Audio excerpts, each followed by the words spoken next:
Hey everybody, welcome back to another episode of OverVoice Season 3. Today, we technically have our first squeakle today, because with Bell here, I interviewed him way back to in 2022. I had longer hair, I was a bit younger at the time. But technically without Bell, OverVoice wouldn't be happening. So this is the first squeakle, and I'm so glad we're coming back to full circle. So Bell, would you Mm. like to introduce yourself, my friend? Hello, everybody. It's a pleasure to come back as a squeaker. My name is Hell yeah. Belsheber Rusape Jr., and I am a voice actor of, wow, 8 years now. That's wild. That's eight wild. Just years. looking Wow. back, yeah. If for those of you who don't know who I am best known in works such as Lackadaisy as the voice of Freckle, Horimiya as the voice of Kakeru Sengoku, My Hero Academia as the voice of Ending, so on and so forth. Hell yeah. So, Belle, my first question to you is, how'd you get into voice acting and what's your journey been like so far? My journey was wow, very unorthodox if I'm going to be honest, because I started back in 2016, after I turned 18 and graduated high school, because one thing I made sure of was that all of the work that I would most likely be getting would require that I was 18 and, old enough to get everything done by my own signature. Yeah. So I just kind of played it safe, just try to enter as best as I could. Had a desktop microphone, then evolved into an XLR microphone, so on and so forth. The journey ultimately is just getting to know different people across the entire industry, flopping here and there, but ultimately getting back up. It's just ultimately you kind of have to learn how to fail in order to really succeed because Yeah. I would not be where I am right now if I didn't fail, fall on my ass, fall again, fall some more. Yeah. It is wild. It is wild, but sometimes you just need to take an L in order to get the ultimate W at the end. Hell yeah. But yeah, it's actually really funny. I just remembered. So last time we spoke, we actually talked about Across the Spider-Verse, the teaser trailer, and Oh, oh my god, by the way, I fucking called it Spider-Man India is gonna be joining. So oh, for real, yeah. Like, so oh, I recently actually caught up to like Spider-Verse like on Netflix, and oh my god, I'm so glad I watched it because I love the first Spider-Verse and then the sequel was just hell oh yeah. man, the multicultural Spider-Man out there. It was just Oh, it's I so love good. it. So good. Yo. I can't believe Oh, I can't fuck believe Miguel though. hell yeah, I love Miguel. I can't believe we called it like it was like a millisecond in like the teaser. It's like I think Spider-Man India is gonna be coming here, and then Oh yeah, fucking like lo and behold, he's legit one of my favorites.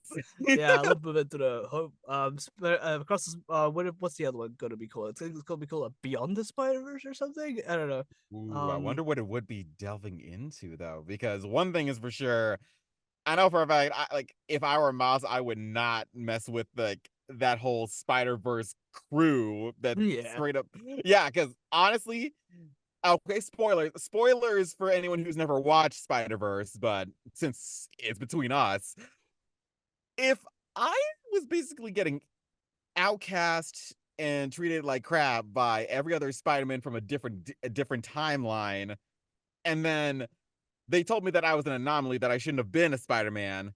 And then they try to tell me that I should just let the closest person to me just die so that I could be Spider-Man. First of all, that one right there, that is not what a superhero would say. I'm yeah, sorry, but that is not what that's not what superheroes do, okay? Like just because you had someone close to you die, that doesn't mean that you should just let it happen to continue your story, which okay, I get it. The abstraction of certain, alternate realities, the canon events, basically, that is a thing, unfortunately. But, like, if you have the technology to basically go into different dimensions and maintain yourself, why can't you expand that technology into improving upon yeah. interdimensional travel and like improve like Miguel, just because you failed, that doesn't mean that everybody else has to suffer. Like that's what I hate about Miguel so much. It's like you fucked up, but the rest of us just have to just take it. Yeah. Leave. Damn. Hell no. Like, first of all, like, you would have me all the way messed up if you said that if like one of my relatives had to die in order for me to become Spider-Man. Hell no. Hell no. Hell no. Especially like after a meeting for the first time. By the way, Right. Oh, your dad's gonna die, bro. hell no. First of all, isn't it bad enough that Miles lost his uncle? Like, Yeah. that was bad enough. Like, why the hell does he have to lose his dad too? Yeah, Like, like in the span of like what, like 2 years or something. It's been a yeah. right. It's crazy. Imagine other people sharing your same interests, telling you that you need to be defined by trauma. Oh god. It's literally trauma bonding. Oh my god. It's The like Spider Verse is built on trauma bonding, I've dude. oh my god. I haven't really you know what? You're actually right. I haven't thought about that. When you unpack it, it really sounds bad. Like Shit. they literally only have the mutual experience of being outcasts. Like that's all they have in common. Cause like when you see Gwen, Spider-Man India, Hobie, and like everyone like that Gwen assembles, it's like, yeah, like they are meant to basically share the same problems, but it's like at the very least with Pav, Spider-Man India, it's like thankfully his timeline was saved. Like the tragedy was stopped because of Miles. So he feels Yeah. indebted to help Miles stop his tragedy. And like, okay, like straight up, like you don't have to be built on mutual suffering in order to have the same cause. Yeah. The point of Spider-Man is that he wants to help others so that they don't have to experience the same thing he did. Mm. I oh my god. I really love that movie and like the I love all, I don't know, just like all the spider people cuz like I used to be Mm. a huge player of Spider-Man Unlimited, so like I had like all the different Spider-Men, so like seeing most of them here is pretty good. Spectacular Spider-Man was really cool to see. Oh my god, right? All the Spider-Man cameos, like Yeah. even the video game Spider-Man, the one voiced by Yuri Lowenthal, Yeah, he he made a was there. cameo too. That was really cool, and I I love that they actually added the whole Spider-Man pointing at each other meme they and did like they expanded on that. Like, yo, this is one of those instances where a meme has to be in the movie oh, because it makes absolutely. way more sense there. Because I mean, Exactly. hey, pay homage to the source material, Yeah. right?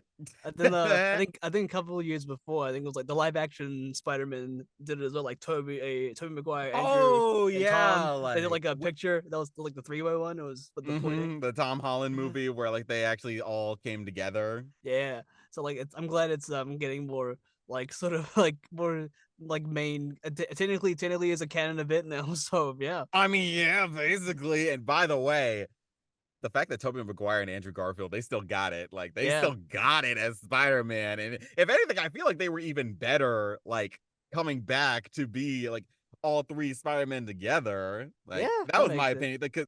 Because when I watched the movie, like, damn, they really vibe. They vibe it the hell out of being Spider-Man, and I love it. Yeah, man. I just want to have like a whole movie with all three of them just talking about being Spider-Man, They honestly. had such great chemistry together. It was amazing. Yeah, I wish it was like like more scenes, but who knows? We'll see how things go. But yeah, I do. Although I I remember watching the movie with my friend in cinemas, and they were like, "I can't help but notice that one Spider-Man is missing." I'm like, "Oh, which one? It's Which one? the Drake Bell Spider-Man." I'm like, Oh "Oh, God, no, oh, no, yeah." no, I'm like, "Oh, no, really? I no. wonder why the Drake Bell Spider-Man isn't in this movie." Mm. I wonder why they didn't include the Drake Bell Spider-Man who replaced Josh Keaton, who did end up actually appearing in the Spider-Verse movie. Yeah, Yeah. exactly. It's crazy. Oh man. Man, you know what sucks though is like I kind of did actually like that Ultimate Spider-Man cartoon, Yeah, but it's like no shame in it not being included if we're being honest. yeah. So I mean, it to is be what it is. where credit is due, like he had a pretty I think he had a good voice print for him. To be fair, Yeah, I'll uh, be fair. Like Drake Bell, I kind of did like his performance as Spider-Man. I understand why some people didn't like it. And then all that stuff that came out about him. I'm like, Well, God, I did not see any of that coming. yeah, not Drake and Josh, man, I not know, like right? Not Drake and Josh. Like, I was like, wait, from Drake and Josh to Spider-Man, that's a big that's deal. a big job. And I'm like, then he had to Fucking look. Doing all that. Oh god. And now he's irrelevant. Yeah, unfortunately, but unfortunately, I don't know. It's just hard to watch, you know. It is, man. But he had a long run though as Spider-Man, if we're gonna be honest. Like, Yeah, from like what, like hell. 2013 to like nearly the end of 2020, maybe before that, but a couple Yeah, years. like, yeah, what the hell? Like, Spectacular Spider-Man didn't even run that long, and that was really good. Don't remind me, man. Oh man, in a perfect world, it sucks whenever the closest we ever get to Spectacular Spider-Man coming back is whenever he appears in cameos in other shows. Yeah, because he technically appeared in Invincible. um, Yeah, and also Young Justice, there was also a character based yeah, on that Spider-Man voiced by Josh Keaton. So it's like, man, we are never getting a new Spectacular Spider-Man. man, I That is wish I saw depressing. the 2 seasons like a couple of weeks ago. I'm like, where's season 3? I'm like, oh wait, that's right, it got All right, canceled. yeah. Man, There are man, so many good shows that have never been given a proper chance to come back, and I'm like, bruh, or these continue. net. Honestly, a lot of the good shows get Mm, canceled so quickly, and like after like 1 or 2 seasons, like Jesus Christ, you wanna you wanna continue fucking this 15th season of this show, but you're not gonna give this show another I season. I'm glad you said that, Vic, because let it be known that just because a show goes on for a long period of time, that doesn't by default mean that it's good. Yeah, Popularity doesn't mean good by default. Like, it's like it's quantity over quality. yeah, Having enough episodes of a certain show that fits a certain quota for the network is different from a story that actually has a certain meaning behind it and is getting shafted by the network to save them more money. yeah, man. It's fuck. I think things are changing a little bit, but I hope it. Mm. I'm still waiting for like that big old push to like sort of cement itself a little bit. But I have a yeah, feeling that Hollywood would have to burn down before we'd actually see actual progress, but that's just me. we'll see. I'm that's just me. That's just me because with the advent of indie productions, we're really not going to be seeing. Yeah, Yeah, but it's. speaking of indie projects, Ooh. last time we spoke, because I knew you were like in the Lackadaisy comic, but like now that it's out, it's been out for a bit, and now you guys got Yeah, picked up for a season. Like you guys raised like $1 million on like Kickstarter or something like that, like around that sort of area. But yeah, a around a lot of million dollars. it's like damn, dude. Like I just remember watching. I was like, oh, I fucking love this. I love Freckle. I love all the other characters. As well. A lot of my friends are in the show as well, so it's like lovely to see. It's like, oh, it's like that Leonardo DiCaprio meme, who's just like, oh, pudding, and but like, Oh, man, well, dude. actually, I'm looking back on the backer kit. We raised $2 million, Oh, okay, actually. my bad. Sorry, Bell. Nah, it's all good. It's like I knew it was like million at least, but 2 million. Well, damn, man, Yeah. it's been a long time. I'm just thinking it's been at least a year since the pilot came out, and to Oh wow, it raving has. reviews, like critical acclaim, like I didn't think like I could ever be in something that beautifully made and based on a comic book so gorgeously illustrated too. Yeah, like it's beautiful. Like the music, Um, everything. Oh man, I it is a can't I work can't of art and I love. I can't wait to see more. Like, being a part of that for yourself. Oh man, that must have been like that must have been great, dude. Like, I don't know how long you've been working on the comics beforehand, but like seeing it like all animated and stuff, that might have taken like a while, I imagine. Like, given how stunning it looks.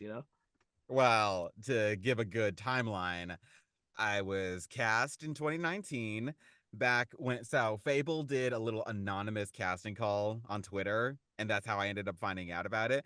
And then when I ended up getting cast before I even knew what the project was. So around the time when there was Oh, going to be a Kickstarter for the pilot, that's when I learned about it in depth, and I was like, "Whoa, this is actually really cool! How did I hell yeah. never hear about this until now?"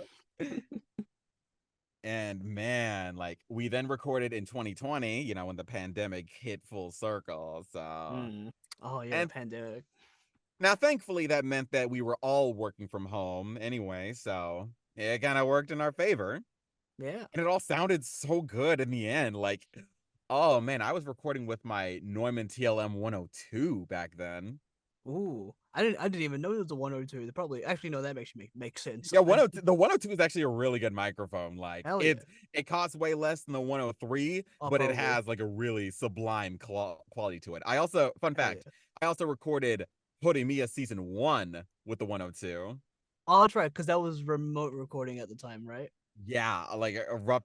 Yeah, so Horimiya was the year after recording for Lackadaisy. Oh yeah. Yeah, because I was actually graduating college when Horimiya season 1 came around, Oh, and cool. I ended up recording the final episode close to my graduation day. Yo. That That's was amazing. Like I loved working on Horimiya so much. Like that's legit one of my favorite projects. And when it got a season 2, I was floored because I was fine with season 1 just being it, but to see that we got a season 2, and in season 2 is when Sengoku actually flourished. Like that's where all the oh. content, because season 2 is all about like the missing pieces. Like it's about the side stories that were never told in the first season because they were basically the filler content in the manga. Ooh, And that's so true. that's where Sengoku thrived because he had a lot of screen time. He was literally in almost every episode of season 2, save for Ooh. one episode, the one about the Hoodie family. Yeah. But like But that's man, like, but like considering this like the how long an anime season is, like that's really damn good. Like right, goddamn. like 13 episode seasons. Like both seasons had 13 episodes. So now in total, we have a 26 episode show. I was Hell like, yeah. damn, I didn't realize I could ever have this in my life until it came to me. And I was like, oh my God. Do you ever think about the fact that your character has like the name Goku in it, and that's just funny as hell. Oh, trust me, I think about that a lot. And getting to scream a lot as Sengoku is legit living out my personal life in an anime character. Hell yeah! But can he beat Goku though? Can he beat Oh Goku hell in no! Like I know Sengoku. Sengoku he is literally defined by how weak he is. Like that's not a bad thing though. It's just everyone knows it.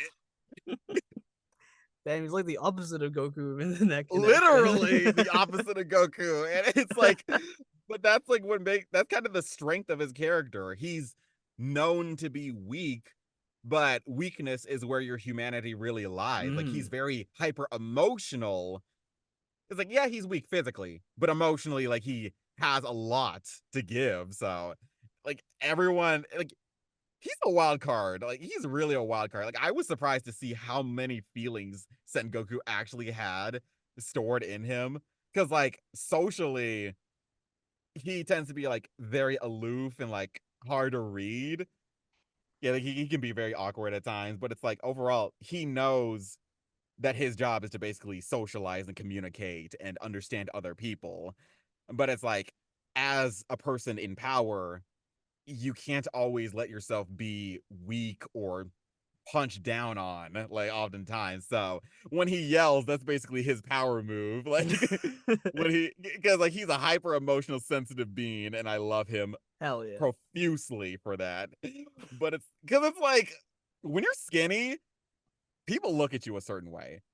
Oh yeah, I People guess so. really look at you a certain way. Like they think they can push you around. Like especially if you're a skinny guy, like everyone looks at you like they can just punch you and then you wouldn't do anything about it. Like Damn. so Sengoku being someone who verbally makes his point clear every time, even if he can't physically do something, that's something I absolutely respect about his character because sometimes like he does think along the same lines I do. It's just that I don't always verbalize a lot of my thoughts, but Sengoku does, and I respect him a lot for that. Hell yeah. But speaking of anime as well, cause you voiced ending on My Hero Academia, and as of right now, the manga is actually almost ending, which is crazy. Oh my god. Right. Like ever since playing Ending, I was like, damn, I didn't realize that my hero would get this far so soon. I was like, oh man. I appreciate playing Ending though, because despite the fact that he only appeared for one episode, he was actually integral to the story of Endeavor's redemption, Mm, and he is canonically in the manga. So there we go. hell Like, yeah. so he is a canonical villain. Let's Hell, go. it's funny how we're talking about ending when the show is ending. You will remember Ending. It's just Oh the man. good ending. Let's go. Exactly. Not every villain wants a good ending. I I I remember watching the episode in the dub. And I was like, oh, this voice actor's fucking crazy. And then I realized it was you. I'm like, oh my fucking god.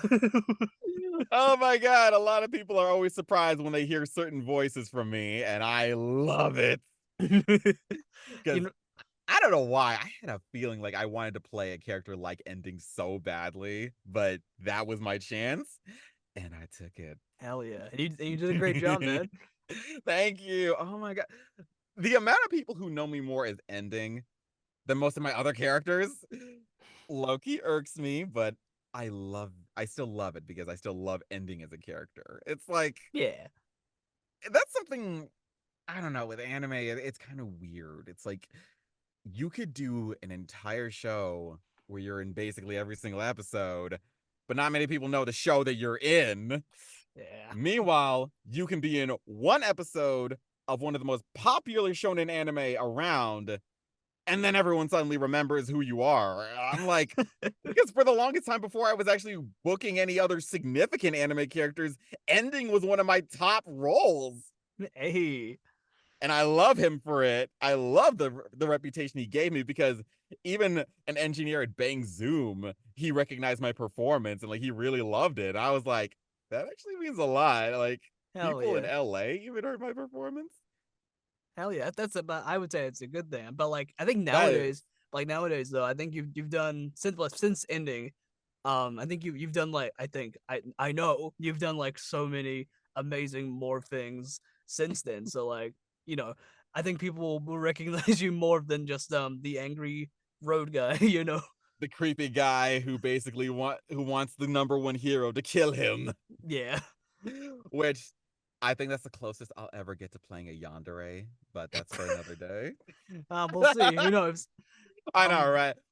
Hopefully. But outside of Ending and outside of Horimiya, oh man, I have a lot of fun being in a few other shows, including The Demon, let's see, Momochi House, Metallic Rouge, yeah. My Clueless First Friend. That's one of my personal favorites because I got to play a younger boy character as opposed to the usual standard, the standard range of my natural speaking range. It's kind of nice getting to play little kids who, sound more like this because I already sound like a teenager. So sounding like a kid, basically, he just files right at home. Hell yeah. That was a lot of fun. And Cheat Skill, that was also a Oh, really cheat fun one. skill, yeah. Oh man, I'm really glad a lot of people actually really like that show. I hope some of them actually enjoy the dub too, because that is legit one of my favorite dubs I got to work on as well. Hell yeah. Black Summoner, Lord El Malloy, which is actually my first ever union gig. Ooh. That because I got to be in the Fate franchise. I was like, Hell oh yeah. my, I've been a fan since Fate Zero. Do you know what this means to me? Bro. Oh, dude, Oh, the recording session must have gone so hard, man. oh my god, I got to work with Tony Oliver. He is so Yes. freaking sweet. Like he's very direct when it comes to the performance, but like he is overall like a really sweet guy to work with. Like Yeah, I took a class with him last year. He's a very, very sweet and funny guy. I love Tony. absolutely. And let's see. I named off the biggest animes that I've gotten to be in, but outside of just anime, ooh, okay, I want to talk about a video game I got to be in that I love with all my freaking heart. It's this video game called Umbra Claw. Oh, hell yeah, that's recent, right? Yeah, I think I saw that. Yes, it released at the end of May this year. Yeah, I've seen a lot of clips and a lot of people who voiced in the game. It looks amazing, dude. Oh my god. It's developed by Inti Creates, who developed the Mega Man Zero series, which What? bi- yes! I didn't know that. Oh my god, dude, that was one of my lifelong goals to work with the studio that made the Mega Man Zero games. And I was like, oh Let's my ugh. go. That's Oh, so I dope. think Diana Garnett, the casting director, I think she pretty much cast me knowing how much I love Mega Man because I never shut the hell up about it on Oh yeah. social media. So like anyone who knows me knows I love Mega Man and Pokemon so much. I will die on those hills. I will die on the hills. You know me. Well, I think you heard that everybody manifesting works. So hopefully, me doing the fucking JoJo pose challenge for a year makes it clear to people that I want to be in JoJo. Oh, trust me, Vic. Like, there's a lot of JoJo to go around. Like, we only recently got Stone Ocean to have Yeah. an anime adaptation. Which, oh, by the way, as of right now, happy birthday to the voice actress of Jolene in Japanese. Oh, what's his name? Firuzai? I Firuz? Yeah, I Forzai. Yeah, Firuzai. Sorry, my bad. I'm trying to remember it too, but it's like I know her, but it's like I had to remember the name, but it's like today's her birthday. Oh, hell yeah. Oh, she killed it. Man, she She sounded nailed it. beautiful. She has such a beautiful voice. Oh my god. But But yeah, like there's a lot of JoJo. There's a lot of JoJo. We still yeah, got several parts that need yeah, to be animated, and we're still in a new part in the yeah, manga. So there's a lot that needs to be covered in JoJo. So you got plenty of time. You got plenty of yeah. time before Hoping, Bang man. Zoom just comes knocking at your door because it's crazy. Like looking back at when JoJo first, the the version of JoJo we have right now, it first released the first season, and then where it's been going now, I'm like, and like now the JoJo series has like evolved into a Netflix series, and I'm like, bro, It's crazy.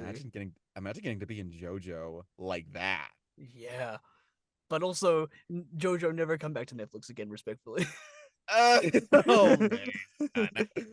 Oh man, but I I miss my really love I JoJo. miss the JoJo Fridays, man.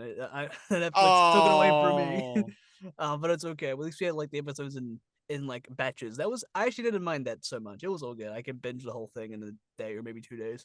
But I do get what you're saying. It's like because I missed when Diamond is Unbreakable and Golden Wind were airing on mm, Toonami regularly, and I was like yeah, that because I'm the kind of person who loves watching something weekly if given yeah. the chance on TV, and that is how I was getting into JoJo for a long time. I I think I watched like 90% of Diamond is Unbreakable, and I certainly was hooked on Golden Wind. Like, oh my god, Mafioso Oh, family. yes. Oh man, like the Golden Wind dub is probably like one of my favorite like anime dubs like of all time, It's so probably. good. Like that's literally one of my top 3 favorite JoJo dubs in the franchise. Yeah, it just the casting was just on point. Everyone did so well. Like Oh man. oh man, it was great. I hope I can be in JoJo at some point. I'll even be a fucking horse in Steel Ball Run. I'll do anything, man. I mean, hey, there's a lot of characters to go around in JoJo, and the thing is, something I like with each newer JoJo series is like they're always taking shots on like different types of actors Yeah, they all are. across the Yeah. board, and like that's something that's always interesting to me because they're not gonna like recycle the same actors like all across the entire franchise. Like I mean, hell, Kira Buckland, like before she was Jolene, she was a character in Diamond is Unbreakable, Yeah, that's true. but we all were rooting for her to be Jolene, Yeah. and she ended up getting Jolene. And oh my god, the Stone Ocean cast is freaking fire. Yeah. Oh my god, dude. I it's funny because with Kira, because she appeared in part three as like one of, like the random schoolgirls fighting over Jotaro, and then part four she was Raimi, and in part five she was that random girl on the airplane talking to Doppio before arriving in Rome, Oh, and then part six she's Jolene. So I just hope she's like in every part somehow. That's I just hope I just hope I really honestly, do. that level of dedication really shows how much she is a diehard JoJo fan. Like Yeah. real talk. Oh my I god. respect that. I respect that with all my heart. Like I I really do hope that we get to like be in our dream franchises to that extent, even if it's not like a main character, just getting to be in like every iteration that exists. Like that alone would just pretty much make my entire life, Hell my yeah, entire man. career. Like When we get to Street Fighter 7 or 8, and I get to be in it, I'll retire, you know. That's I feel that. I feel that. I really do. Man, like oh, but Street Fighter 6 though, like, it's bro, feeling that shit was good. ah, dude, it looked so good and sounded so good too. And it's still going pretty strong. We Oh got yeah, they're getting DLC fighters now, right? Yeah, we're on the second wave. Like Bison came back, but we're getting fucking Terry Bogard from Fatal Fury joining Street Fighter, and Hey. Elena's coming back, and it's oh man, it's great. Um, but yeah, I'm still rooting for Bell or AJ to play Sean, so we'll see how that goes. Ah, you flatter me, still. You flatter me. It's probably gonna go to AJ because he's local, but I I mean, mean, we'll see. But oh my god, dude. I also I had to we have to talk about this, but I've been playing a lot of Class of '09 recently. oh, I've played it so many goddamn times. I play it in the background when I'm doing chores because it's just I don't know, there's something about it. I love the writing. It just it feels is so so. real. Oh my god, it is. I think Class of '09 has really helped like shape my fortitude for a lot of things. Just make me realize you don't actually have to take a lot of crap. You really don't. Yeah. And I love the fact that it's blunt. It like says a lot of things. See, what makes it so great is if Class of '09 was from the perspective of a minority, you'd have a lot of people dogpiling on it, being like it's woke trash. Yeah. But because it's telling the story of how like white women, especially like they basically suffer the same bullshit under a different scope. It's like if they're the ones saying it, then everyone's just gonna believe it. I guess so, unfortunately. But But I'll be fair. I will be fair. I think this game was very important to exist because it really told the experiences of what it's like to be a girl around yeah. shitty men. And I was like, oh my, Oh. like every time I saw every man in this, the first thought was not, oh, wow, this is just exaggerated. No, my first thought was, oh my god, guys are so shitty.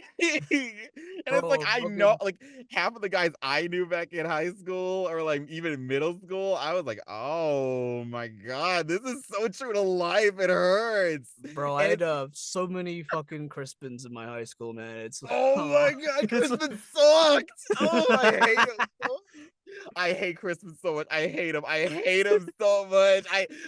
Oh, he is literally nice guy energy. He is the kind of guy who thinks, oh, because he's nice to a girl, he thinks he's special. Like he talks to oh her, then yeah. maybe she's gonna reward me with some punani. Like, I don't Oh know. I don't know who I hate more, Crispin, Jeffrey, or Kyler. Because well, no. Kyler is technically the worst one of all of them because yeah. you know what he does to Yeah. people. Oh It's god. like Like Kyler is definitely the worst, but for he's I love his delivery so much. I really do. I'm like, yo, he's a lot of like off color things too. It's like, you know what?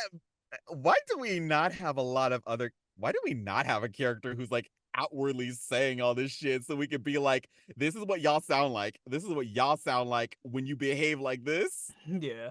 Because But we need like to know that an extreme exists and that it's very open. It kind of reminds me of the YouTubers who basically ruin the entire algorithm so that they can essentially push clickbait bullshit and then funnel that into the minds of children so that they can basically make it sound like they're very poised, proper, and intellectual, ooh, when really they're just funneling their own bullshit onto everybody else and yeah. ruining YouTube for everybody in the entire Yeah. community and essentially spewing anti-art, anti-intellectual rhetoric at the same time. Yeah, it's rough era YouTube. Oh my god, YouTube's turning 20 next year. That's insane. Oh god. Oh god, I don't even want to think about that. I still remember my first YouTube video. It was the it was the Black Eyed Peas I Got a Feeling music video. That was my first video I ever Oh, watched on YouTube. oh This is man, what you this is when Vivo was a thing, by the way. So this was a while ago.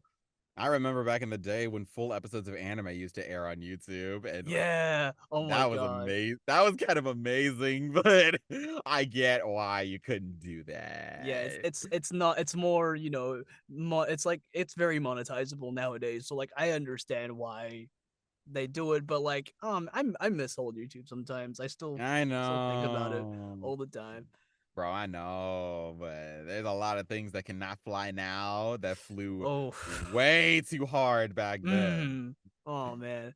Oh man, like early YouTube was really gutter trash. I don't know. Definitely, but there's like it's almost almost charming in the sense that it's like it's really outdated and it's like a moment of Yeah. its time.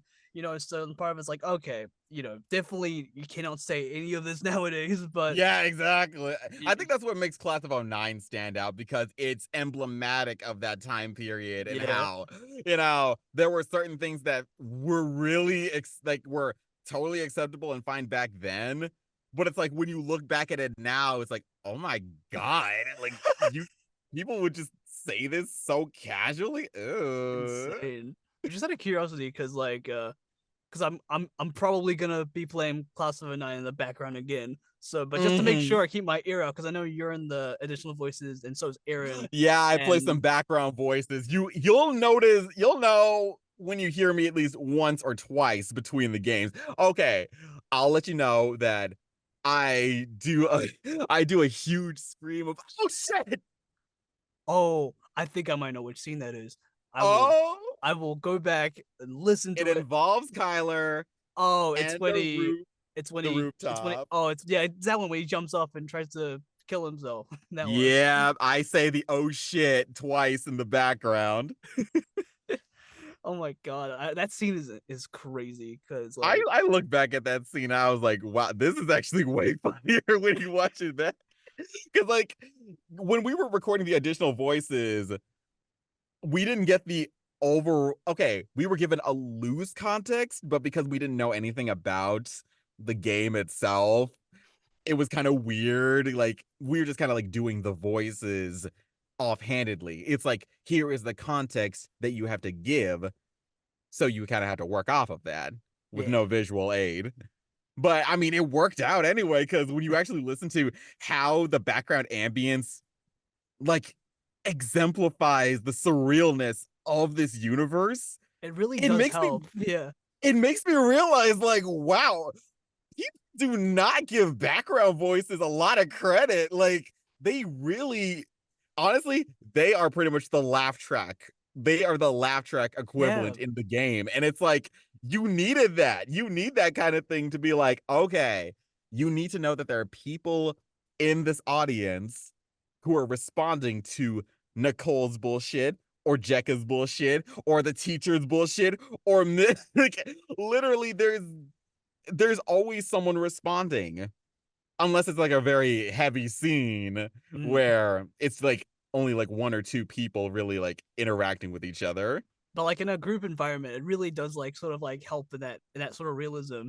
Because if it was like nothing at all, it might be a That would bit be weird, right? weird. Yeah, it'd be weird, right? It'll be like just like it's only Nicole or Jekker in the classroom only, right? Where it Mm. should be like multiple people responding to like what they have to say, which is insane. It I adds a somewhat realness to it because there are a lot of scenes that actually work based off of the audience reactions. Like, for example, the scene with Kyler on the rooftop, or whenever, the gym teacher gets busted in the, at the, what's it called? The barcade? Yeah. yeah. That Oh my scene god. always, that scene always gets me because I'm like, Nicole might be evil, but she was in the right to do that. I think my favorite scene is when I think it's in the re-up when when both her and Jackie go to the mall, and the cop just fucking shoots her, and it's like Oh my God, right? instead of trying to stop her, the right way is like, oh, by the way, this is just a thing at the precinct. I shot Yeah. 3 times. It's like that. It's, oh my What? god, it's crazy. I think I had my eyes closed the whole time. I was like, what? Like for a CD in 2008? Come on, man. Oh, ooh, that is whoa, damn. I, you know, the fact that the game is so blunt is its greatest advantage because most other stories waffle around like dark subject matter. This game just embraces it and lets you laugh at like how dark it is, but at the same time you understand how important this sort of subject matter was at the time and how it relates to now. Yeah, Like, it's so seriously unserious, but like I really love like the timing and the dialogue exchanges like so much. Like I cannot state that enough. Like mm, it just feels like so natural. It's like what they would actually sound like in that sort of time frame. Even now almost. It's just oh man, it's just I love that game so much. I'm hoping because I know they're thinking about making an anime, right? So yeah, they're making an anime right now. I think it's a half hour. It might be like a half hour pilot or a 15-minute pilot. That's what they got from the Kickstarter goal at least. yeah, I want a full season. I want a full season. I really do. Like Oh I my god, me too, because that animated shorts, that absolutely stole my attention because I was like, I love oh my god, I appreciate that the game uses the anime art style to convey dark American topics. true.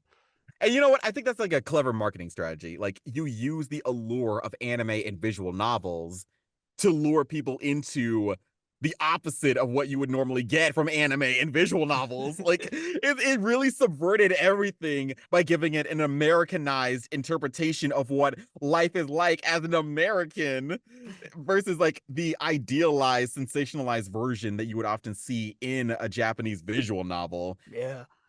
Oh, You know the line in the little short teaser was like, "Bitch, give me a fry." I'm like, "Bitch, give me a show." Like for real. I know, for real. Bitch, please give me a fry.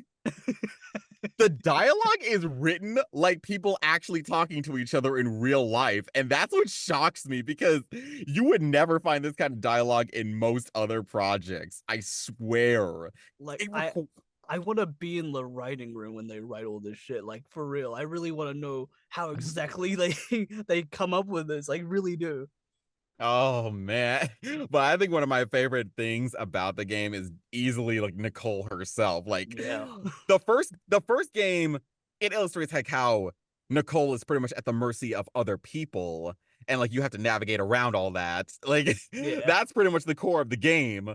And I love that because even though Nicole herself isn't a good person, you can understand why she does the bad things that she Yeah. does and like the way she does, especially the fact that, you know, every guy tries to make a move on her, including the men who are like illegal, Yeah. and it's like also grappling with the trauma of the unresolved trauma of seeing her dad die like Yeah. right in front of her.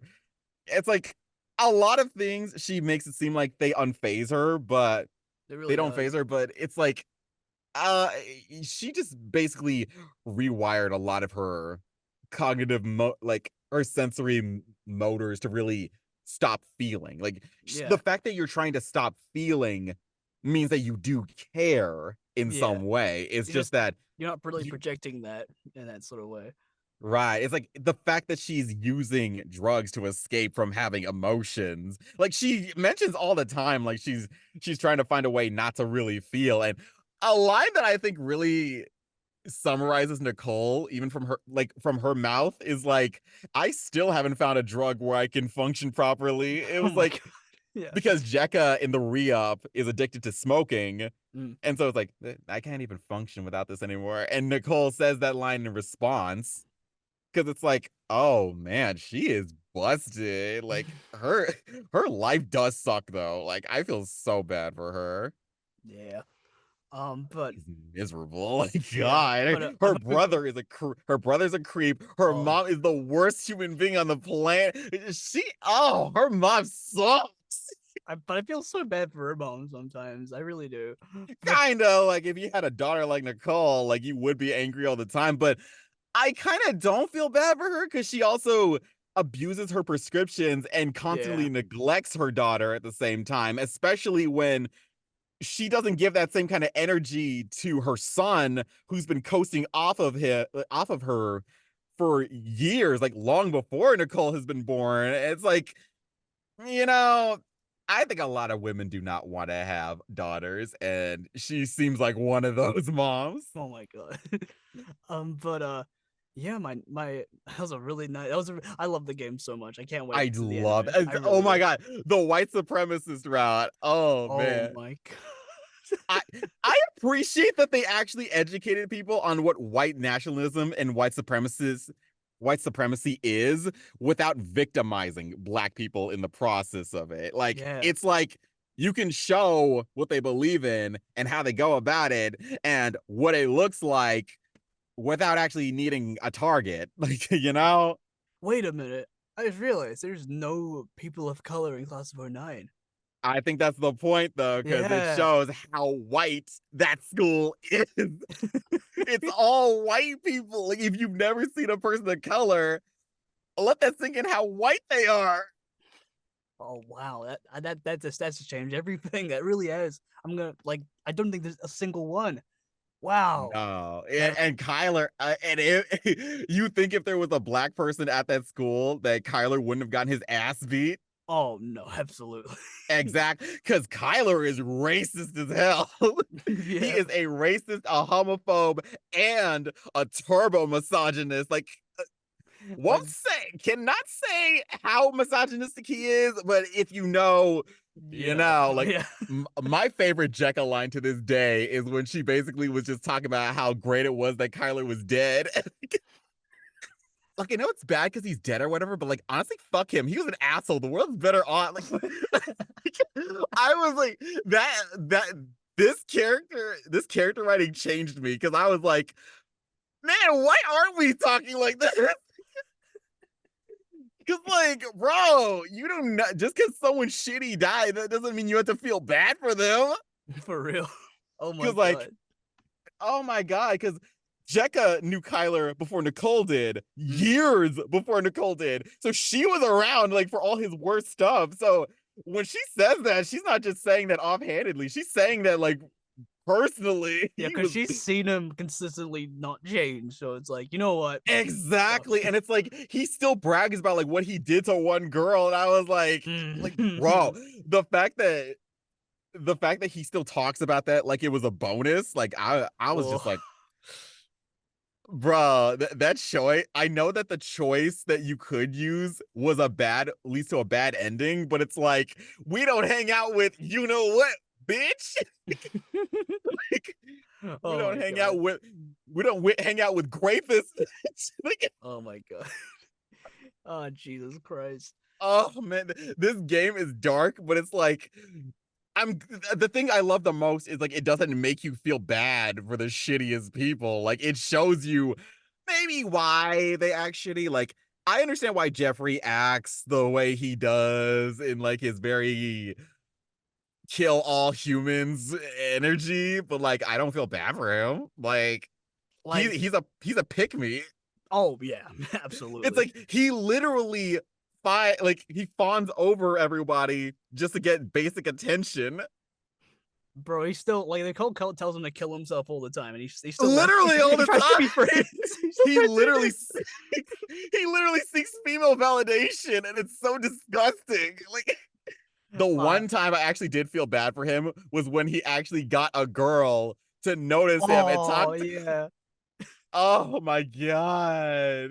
I was like, no, that was the one time when Nicole was in the wrong with Jeffrey. Oh, Oh man, just because he stood up to her. he He has did. never done that. Like, that is, oh man. I was so sad because I was like, damn. Like, he was actually, him and Karen were hitting it off, and then Yeah, Nicole and Emily just straight up, intercepted. It was like, that scene was funny as hell, but like, it was so evil. yeah. That's like one of my top 10 scenes. Is like, you told me there were 493 Pokemon yesterday. Were you cheating on me? I Not only will he cheat on you, he's also really Christian. Yeah, forget the STDs. You got me pregnant, Jeffrey. I don't know. He's getting pregnant. I Oh my admit it. god. I need you to pay for my treatment, and you better pay for this baby. God, these girls, these girls destroyed his relationship status because he turned them down. But seriously, the remedial class like sort of saga. Oh Oh, man. I was not prepared for the remedial because I kid you not, Emily.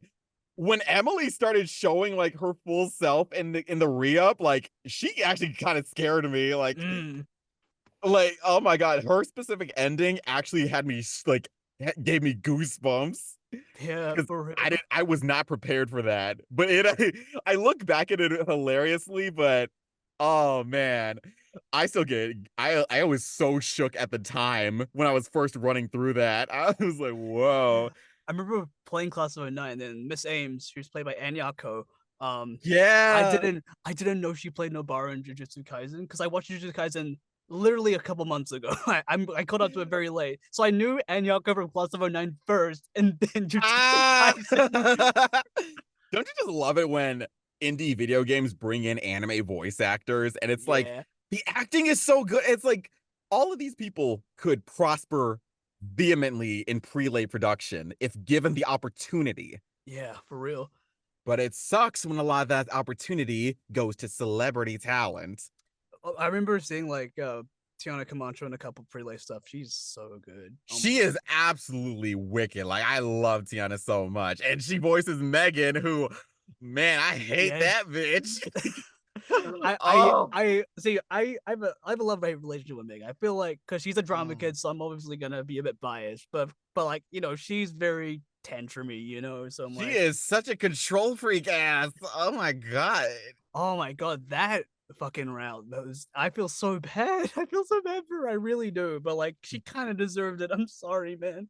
And some of the other routes with Megan, like whenever she interacts with Nicole, like she's so shitty to be around. Like, oh my Yeah. god, I would see why Nicole did what she did. Like, I don't know. That's just me though. Like, it was still fucked, but like I see where she was coming from there. Like, oh my god, because there's a route where okay, in the route where Nicole gets homeless, Mm, her mom kicks her out. So you have the option of a scene where you interact with Megan and they have an altercation, a verbal altercation that goes horribly.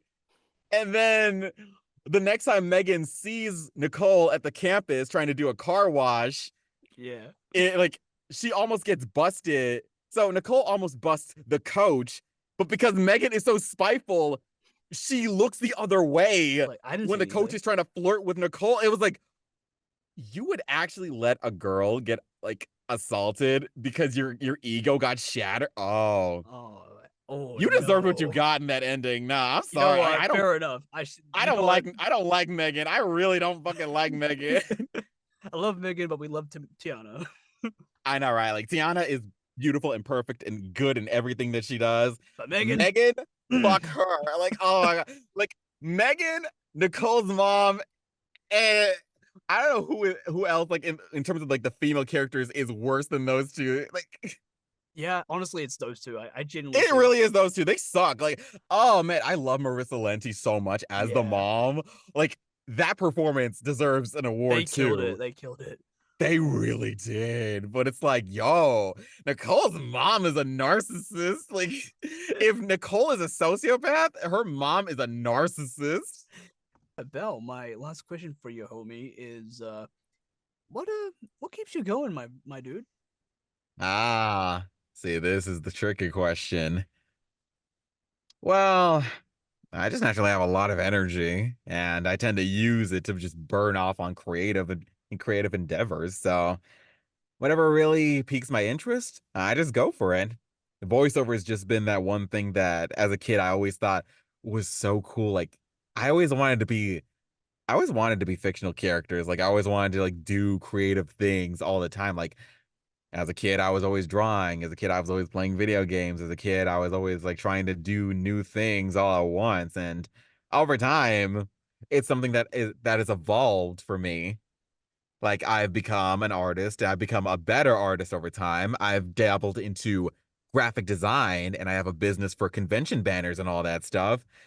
And as far as voiceover is concerned, I just love doing it. Like I love getting to be in fictional projects. And on top of that, I'm also an avid nerd at heart, so I'll never lose interest in being in fiction when I'm always consuming fiction, you know? Like, if you're always engaging as a consumer, you can never get tired as a producer. It's just, I, a lot of people tend to gravitate towards the opinions of what other people might think of them, whether it's an audience or casting directors. It's just something that Richard Horvitz has taught me is what he refers to as the invisible they, the imaginary person that we concoct in our minds to believe that there is always someone watching out for us who is going to silently judge us, even if that's not always the case. So ultimately, I've just learned how to not let other people's opinions guide my passions. I just do what I want, and if I'm not feeling like doing anything at the moment, then so be it. It's gonna be a lazy day. Like, True.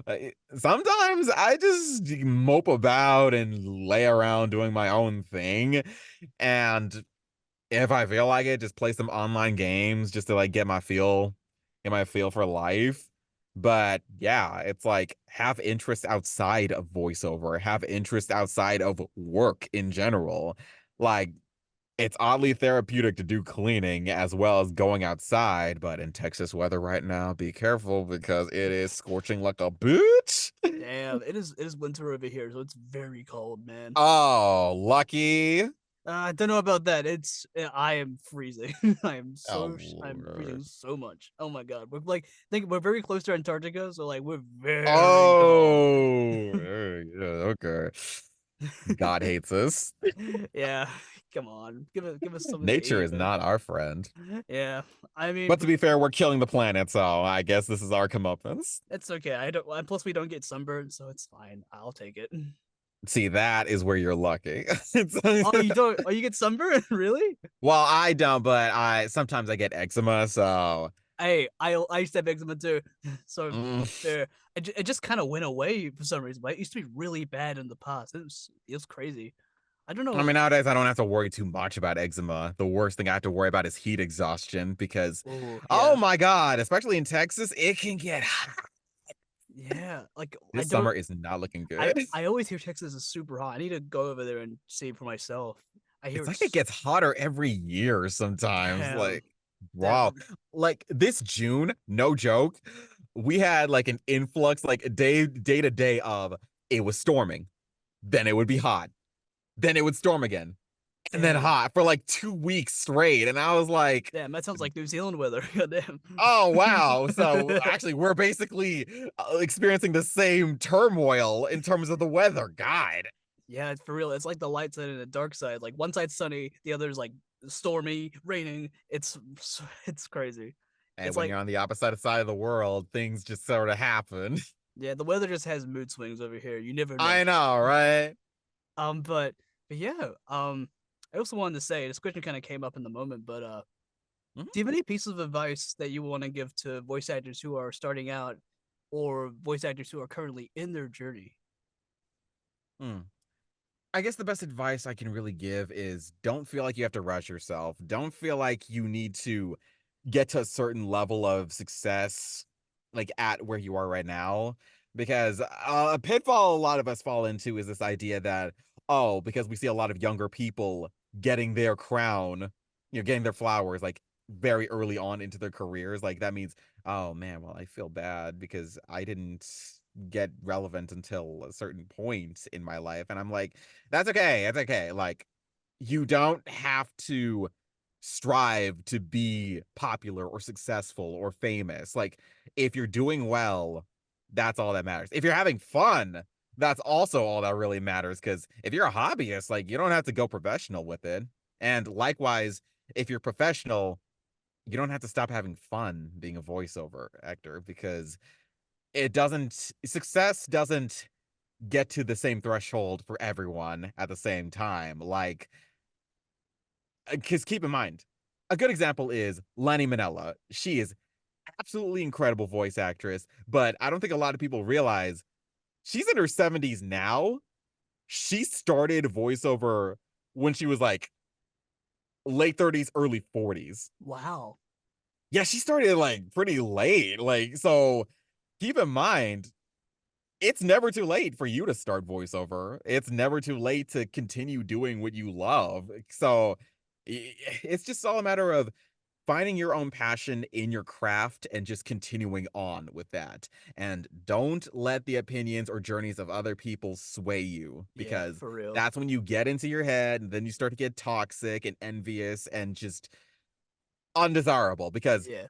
when people notice that you're being very bitchy and pick me ish, they'll notice. Like, Yeah. they will know. They will Yeah. know. It's like It's it's okay to vent and have your issues with the yeah. industry, but it's like if you make that everybody else's problem that they have to look at and deal with, that's when Yeah. it's like, Yeah. yeah, you're giving it It energy it's no one wants bad. to hire, Like and no one would want to hire that. admittedly, as someone who had to actually deal with it this year, because I myself Uh, was no, I myself was feeling really bitter and toxic. I kind of compared mm, myself to everybody because I was coming out of uni and like other personal factors which I won't get into, but I yeah. feel that. Yeah, but yeah, I became really bitter and toxic and mean. Admittedly, I'll openly admit that honestly, and yeah, lashed out at people, lost a lot of friends. You know, it's not great. I take full accountability for all that. Hmm. But I'm a lot better now. Have another lovely positive support group around me. Been going to therapy more. I have medication now. It's great. Hey, that's what's up. You get into your journey, and I love Yeah, that. yeah, Okay, yeah. that's good. Good That's on you, man. Thank you, man. I took a month off around that sort of time, after the car crash to like reassemble everything, because that's when my emotions were on a high, dude. But yeah, Oh, but like now I think around May ended up getting the studio bricks, and things have hey. been popping off. Really excited. Doing these interviews have really genuinely feel I wouldn't in a nice way. They've kind of filled the void because I just miss talking to people. I genuinely have. Oh, Like I feel that. I feel that a lot. yeah, Like I used to get a little too much into my recluse sort of mentality because I might seem radiant on the surface, but like I can be very introverted at times. So no, I get it. it's like sometimes you want to conserve your own energy for your own well-being. You don't have to. Okay, another tip a lot of people need to know is you don't have to throw all your energy out there. Yeah, You can save a lot for yourself. Like, just you don't have to put yourself in uncomfortable situations or feel like you have to overextend yourself to be everyone's friend, because yeah, that's another trap that a lot of us fall into, myself included, yeah. where I'm you a feel like you have to be there. recovering people pleaser over here. Literally, that's me too. Like, oh my God, I was so insecure and such a people pleaser. Like, it is depressing. But I look back at that and I think I don't want other people to feel like they need to conform in order to make other Yeah, people happy. Like, it's okay to think about your own happiness, and it's okay to consider other people's happiness, but do what you can in the moment. You don't need to hell do yeah, everything all at once, and just don't overextend yourself, because yeah. You will it burn gets out. more painful, and then you start to you feel numb, and then you start to lose sight of what made you love being around other people in the first place, and nobody wants to see you at your absolute worst, and Yeah, especially not yourself. yeah. But in a nice way though. If you're at rock bottom, you can only go up.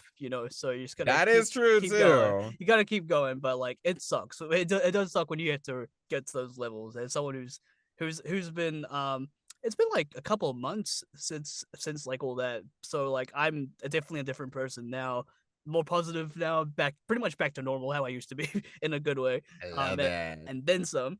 But change is good. But experiencing bad change isn't a bad thing either. But as long as you pick Mhm. yourself up and don't continually fall into those traps or continue to be like a horrible person and you take accountability and you Right. move on, then yeah, you'll be fine. You'll be fine.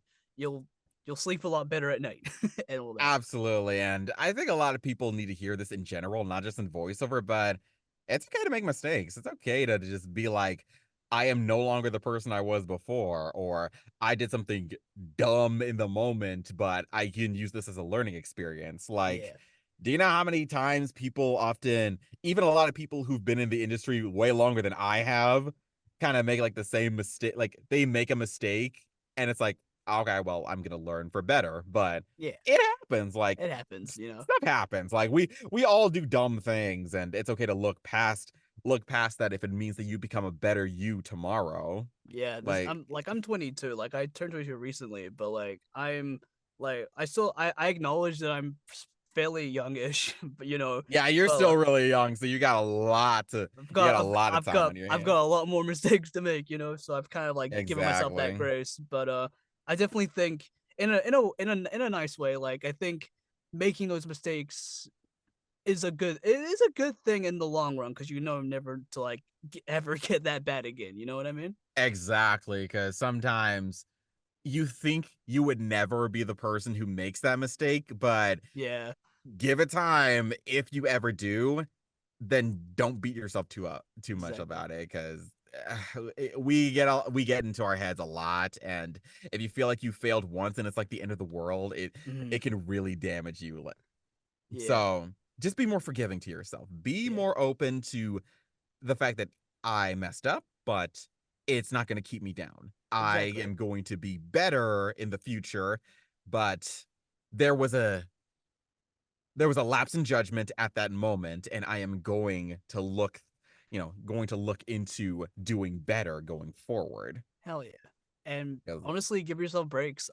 Really, really give yourself that too, breaks. that absolutely, because sometimes people think they can just work themselves to the bone and Mm, that nothing bad will happen. Wrong. yep. Wrong. I can Do tell not from do that. experience. I can Do tell from not hurt experience, man. yourself. I went Do on a not hurt yourself. I went on a holiday like a few years ago. I was like, oh man, I didn't relax at all, So, but like, I'm Oh, gonna be traveling a lot this year, and I'm actually gonna fucking relax, be on vacation. So like, that's gonna be bro. yeah.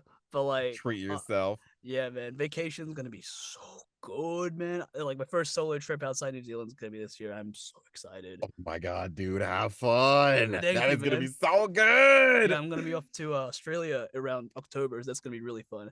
Hey, Um, that's what's up. hell yeah, get to go up over instead of down under, up over for me because they're Hey, yeah, yeah, that's the difference between us now. but yeah, Bell, thank you so much for coming on and returning for the squeakquel. You know, It's a pleasure. Thank you so much, Vic, for having me back on. hell yeah, man. Like this series wouldn't exist without you, honestly. So, I credit a lot to you, Bell. And Oh, I even in appreciate that. I might be glazing you a little bit, but even my voiceover is there Ah, because Bell's written a couple of my demos in the past and has been like a huge like supporting figure since I first spoke to him, like way back when, like I don't know, like 2020, 2021, like, a while ago. But oh, yeah, damn, right. Yeah, like that was I've like known you for a early while. pandemic. Yeah, Yeah, like we have known each other for several years at this point. So, but like so much has changed and like you've literally seen me grow and I've seen you grow, so it's very wholesome that we're still in contact and you're still able to do this with me, so I appreciate it, man.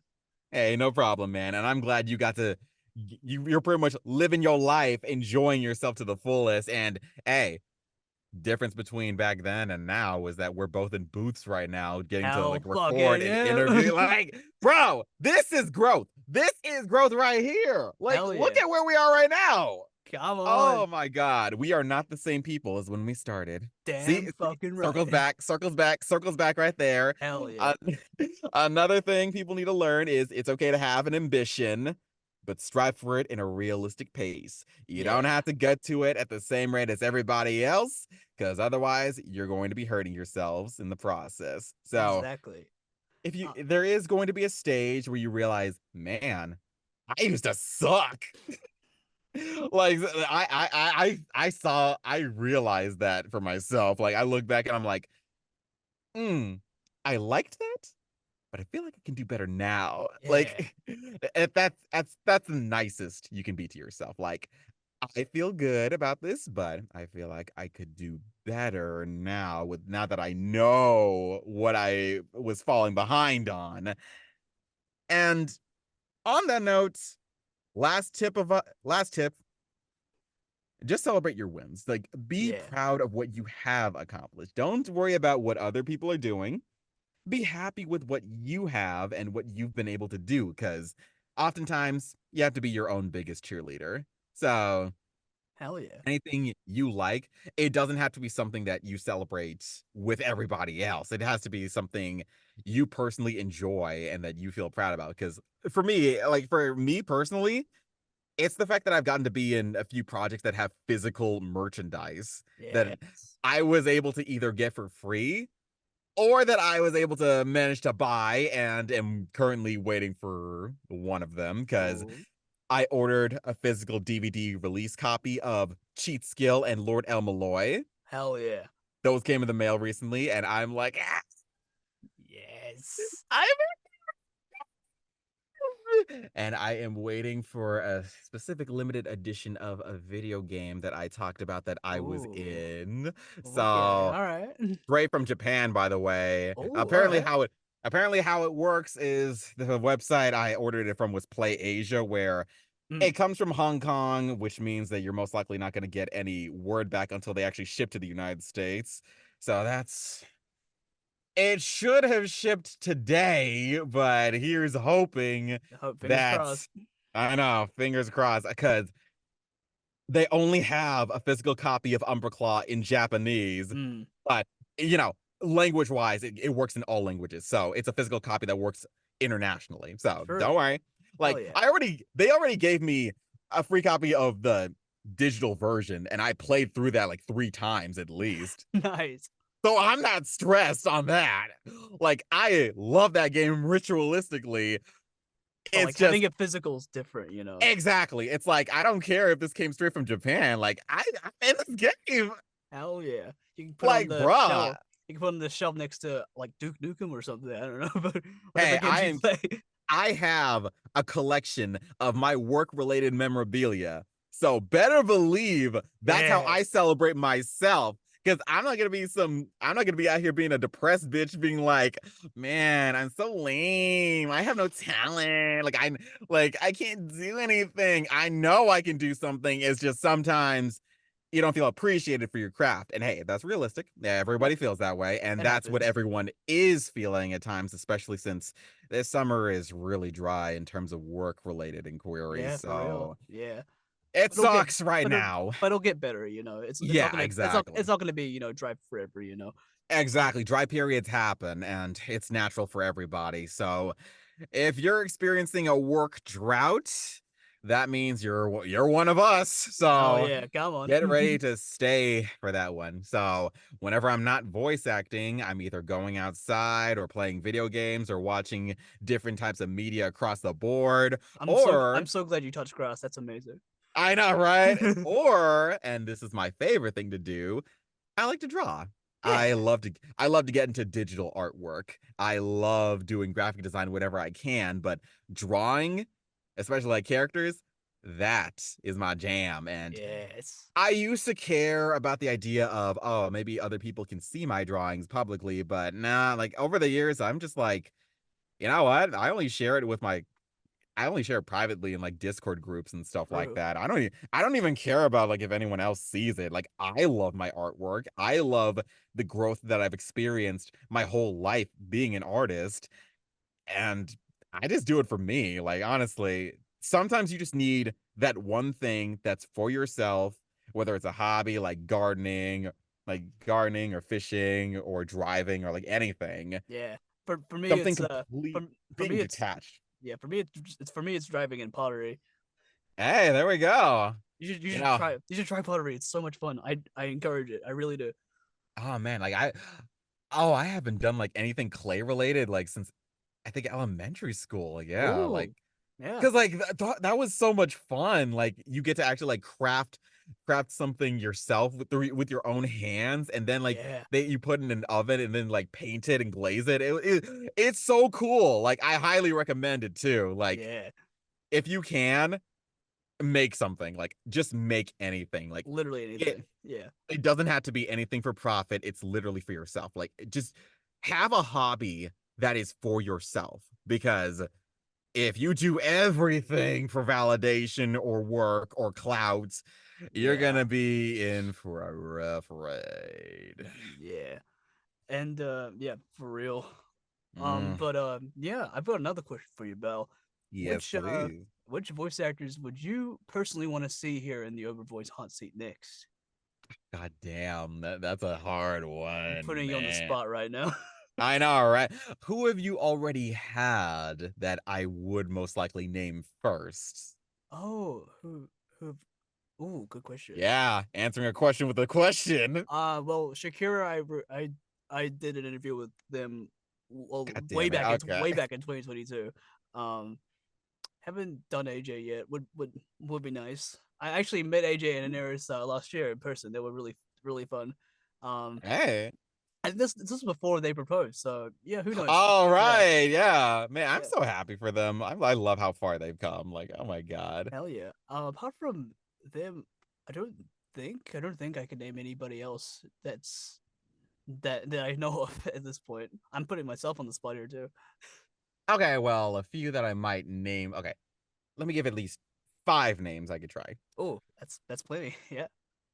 Zeno Robinson, Oh Alejandro Saab, AJ Beckles, and Aries Quinones. And have you actually given an interview to Tiana Camacho? no, but I've taken a class with her before. She's been really awesome. In that case, go for Tiana. I love her so much. La Hell la la yeah. la, love her. If I She is so sweet. if I can get any of them on here, I'll be on it. Like having Zeno on here would be crazy. Oh, that dude is so chill. Oh my God. He is just ball of sunshine. Hell yeah. But yeah, Belle, where can people find you on social media and stuff? Well, y'all can find me on Twitter at BellRusapeVO, and you can find me on my website, BelsheberRusapeJr.com. You know, in case you want to get a banner designed for you, or you want me to voice a character, or you want me to do you want me to write your demo reel script, or, if you want to see the recommendation section in my commission document for demo reel scripts, which honestly, if that's the only reason you want to hit me up, then I am a-okay with that. I love giving recommendations for people. So, Hell yeah. by all means, if you need recommendations for any people, you know who to find. Hell yeah. And then this interview comes to a close. Belle, thank you so much for coming on. I really do appreciate you, man. Love you dearly. And yeah, we'll see you for the next episode. Bye, everybody. Absolutely. Thank you. Bye.